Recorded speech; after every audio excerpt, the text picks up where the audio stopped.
Hello बच्चों, कैसे हो? एक बार फिर से द स्मार्ट एकेडमी में आपका स्वागत है।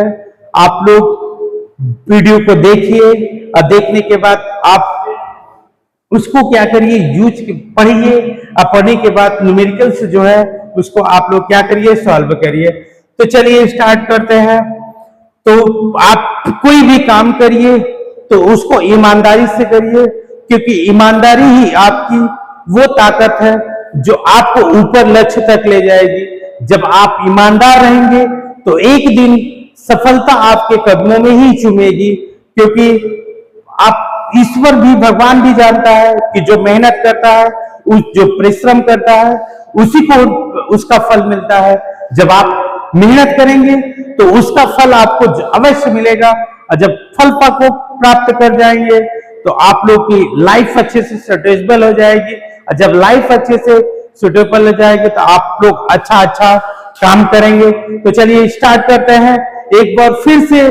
तो क्लास 11th की जो फिजिक्स की जो क्लासेस थी उसको जहां से छोड़ा गया था उससे फिर से कंटिन्यू करते हैं। और जब आप कंटिन्यू करते हैं तो आप लोग पढ़िए, और पढ़ने के बाद चैनल को लाइक और सब्सक्राइब करिए। आप लोग वीडियो को अच्छे से देखिए, क्योंकि आप लोग अगर वीडियो को अच्छे देखेंगे तो उसमें अच्छा, क्योंकि आप लोग को ही सीखना है। जब आप सीखेंगे, सीखने के बाद आप बहुत आगे निकल जाएंगे। तो चलिए स्टार्ट करते हैं। तो यहाँ पे देखिए क्या दिया है, विमाओं के नियम से मात्रक रूपांतरण। ठीक है, अगर हम कोई बीमा होती है तो बीमाओं के नियम से, ठीक है, बीमाओं के नियम से किसी मात्रा का रूपांतरण कैसे किया जाता है, इसके लिए मैंने कुछ फार्मूलेस हैं, जो फार्मूला है वो कंप्लीट करते हैं। तो चलिए देखिए, तो यहां पे देख लीजिए, किसी भौतिक राशि को एक मात्रक पद्धति से दूसरी मात्रक पद्धति में परिवर्तन करना। ठीक है, तो जो कोई भी भौतिक राशि है और कोई भी भौतिक राशि का एक मात्रक से दूसरे मात्रक या पद्धति में परिवर्तन करने के लिए हम क्या चीज चाहिए, उसका हमको उपयोग होना चाहिए। ठीक है, तो चलिए देखिए, तो जैसे एक भौतिक राशि को एक मात्रक पद्धति से दूसरे मात्रक पद्धति में परिवर्तन करने के लिए, तो यहाँ पे जो सूत्र होता है N1 U1 equal to N2 U2। ठीक है बेटा, तो जो N1 होता है, जो N1 है उसको हम लोग बोलते हैं प्रारंभिक संख्यात्मक मान होता है। उसी तरह जो N2 होता है वो परिवर्तित मान होता है। आप किसी की भी वैल्यू आप क्या कर सकते हैं, ज्ञात करना है, क्योंकि संख्यात्मक मान की अगर वैल्यू दिया रहेगा तो आप लोग कोई भी वैल्यू हम क्या कर सकते हैं, ज्ञात कर सकते हैं। तो चलिए स्टार्ट करते हैं। तो जैसे अगर बात करें A, B, C, M, L, T की घाते विमीय सूत्र से। ठीक है, तो चलिए देखें, जैसे अगर हम इसमें N2 जो होता है उसको हम लोग बोलते हैं परिवर्तित मान निकालना है। तो N2 इक्वल टू N1, उसके बाद फिर U1 U2। ठीक है बेटा, ठीक। तो यहाँ पे जो U1 है जिसको हम लोग बोलते हैं U1, जो N2 तो पता चल गया, N2 क्या है, परिवर्तित मान है।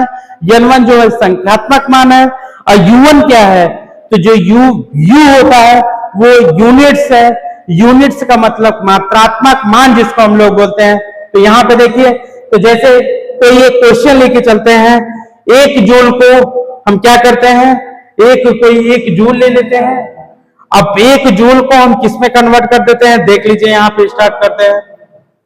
तो चलिए,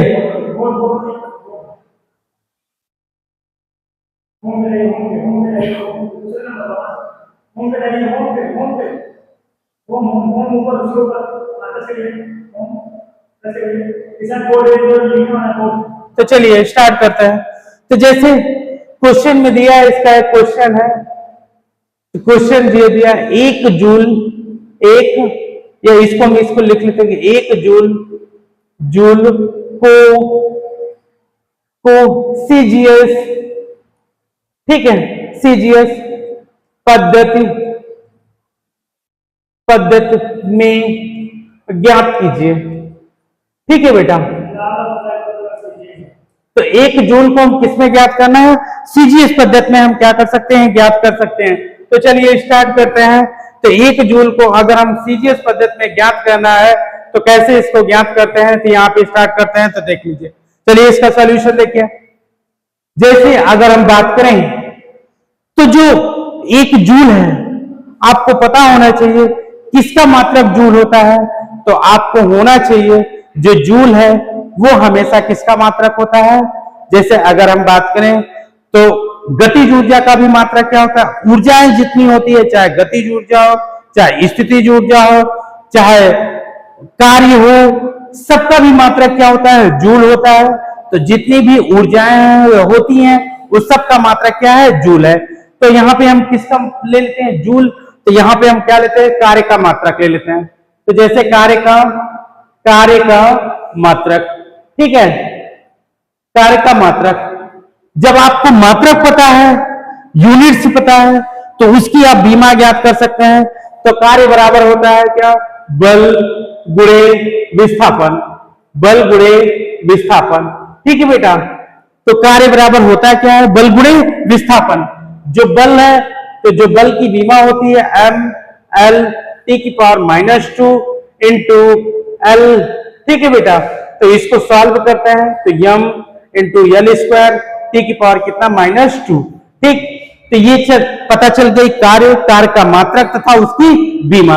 अब कह रहा है 1 जूल, तो इसका मतलब है जो न्यूमेरिकल वैल्यू दिया है N1 बराबर जो दिया है वो कितना दिया है? 1 जूल।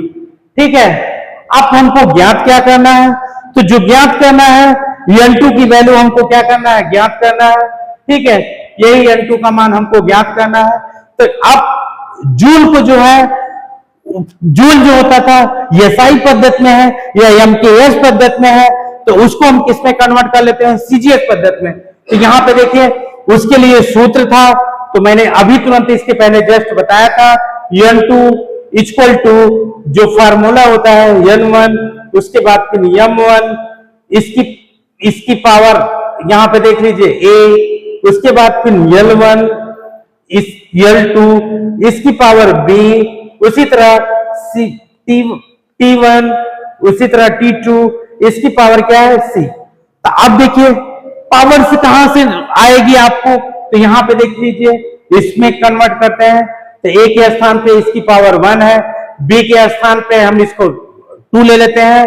तो यहाँ पे हम लिख सकते हैं A बराबर कितना? 1, कामा B बराबर कितना? 2, अब उसके बाद कामा T बराबर -2। ठीक है बेटा, तो अब देखिए स्टार्ट करते हैं। तो चलिए यहाँ पे स्टार्ट करते हैं। ठीक है बेटा, तो यहाँ पे N2 इक्वल टू N1, उसके बाद फिर M1। तो यहाँ पे M किस में था? पहले किलोग्राम में था। ठीक है, पहले M किस में है? किलोग्राम में। तो इसको हम क्या कर सकते हैं? किलोग्राम में कन्वर्ट कर सकते हैं। उसी तरह सीजीएस में तो J किस में आ जाएगा? ग्राम में आ जाएगा। ठीक है बेटा, किस में आ जाएगा? ग्राम में। ठीक, यहां पे देख लीजिए, फिर इसकी पावर कितनी है? 1। तो यहां पे देखिए, क्योंकि M की पावर कितनी? 1। उसी तरह आता है जो लंबाई होती थी, लंबाई तो यहां पे किस में मापी जाती है? मीटर में। तो उसको हम किस में कन्वर्ट कर देते हैं? सेंटीमीटर में। किस में कन्वर्ट कर देते हैं? सेमी में। ठीक है बेटा, तो इसकी पावर कितना है? 2। ठीक, अब देखिए उसी तरह आता है नेक्स्ट, अगला जो समय है वो हमेशा किस में आता है? सेकेंड में मापा जाता है। चाहे सीजीएस हो और चाहे एमकेएस पद्धति हो, उसमें हमेशा किस में आता है? सेकेंड में आता है। इसकी पावर कितना? -2। ठीक है बेटा, तो N2 इक्वल टू N1 की वैल्यू 1। अब यहाँ पे देखिए किलोग्राम है, इसको नीचे ग्राम है तो इसको किलोग्राम में कन्वर्ट कर सकते हैं। तो 1 किलोग्राम बराबर 1000 ग्राम हुआ। ठीक है बेटा, अब बटे में कितना? ग्राम है। ठीक, ये हुआ। उसके बाद इसकी पावर 1। यहां पे देखिए ये मीटर है, उसी बात नीचे भी क्या है? सेंटीमीटर है। तो आपको पता होना चाहिए 1 मीटर में 100 सेंटीमीटर होता है। तो अगर हम बात करें तो 1 मीटर में 100 सेंटीमीटर होता है, तो 1 सेंटीमीटर में 1 बटा कितना होगा? 100 मीटर होगा। ठीक है बेटा, अब इसकी पावर कितना है, 2 है, और ये सेकंड सेकंड कैंसिल हो गया, 1 यहाँ पे 1 आ गया, और 1 की पावर कितना, -2, तो 1 की पावर -2 यहाँ पे देख लीजिए, यहाँ पे देख लीजिएगा बेटा, ये जो है यहाँ पे फिर से एक बार थोड़ा सा मिस हो गया, इसको फिर से लिखते हैं, इसकी पावर 2, यहाँ पे देखिए सेकंड सेकंड कैंसिल हुआ 1, और इसकी पावर जो है -2 है, ठीक।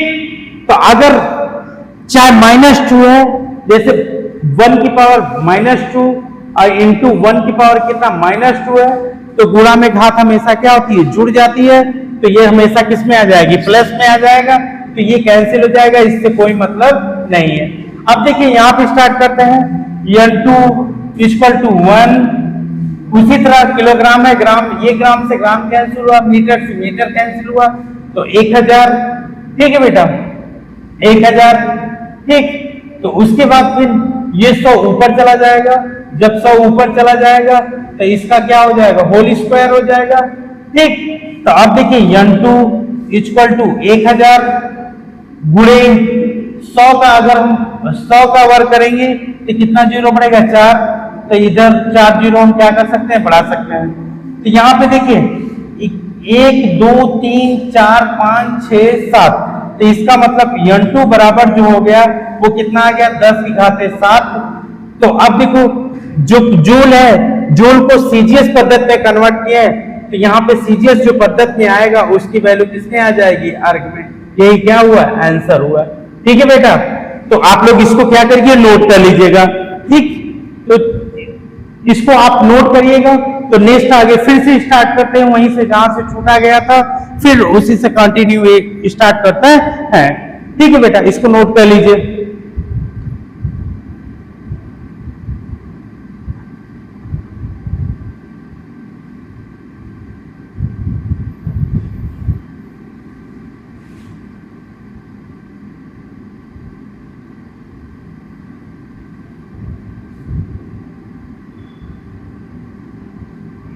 चलिए चलिए स्टार्ट फिर आगे करते हैं। चलिए तो यहां पर फिर से अपने टॉपिक पे आ जाते हैं।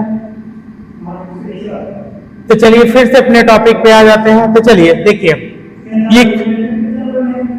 ये कंप्लीट हो गया। तो ये जो कंप्लीट हो गया, तो अगर कभी क्वेश्चन में दे दिया जाए तो 1 जूल को सीजीएस पद्धति में अर्ग में बदलो, तो उसका बीनी सूत्र आपको क्या हो गया, क्लियर हो गया। तो चलिए नेक्स्ट आते हैं, आगे चलते हैं। तो यहां पे देखो, जैसे कभी अगर कभी पूछ लिया,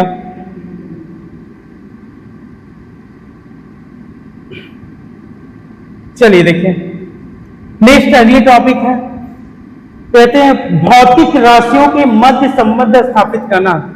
जैसे अगर कोई भौतिक राशि होती है, उनकी मध्य क्या को स्थापित करना है, संबंध स्थापित करना है, ठीक है। तो संबंध स्थापित कैसे करते हैं, इसके बारे में हम क्या करते हैं, सूत्र है, फार्मूलेज है, कुछ क्वेश्चन है। जैसे एक एग्जांपल दे दिया, सरल लोलक का आवर्तकाल टाइम पीरियड जो होता है उसको हम लोग बोलते हैं time period of simple pendulum. Time period of simple pendulum वो किस पर निर्भर करता है, तो वो निर्भर जो करता है वो द्रव्यमान पर, लंबाई पर और गुरुत्वीय त्वरण पर निर्भर करता है।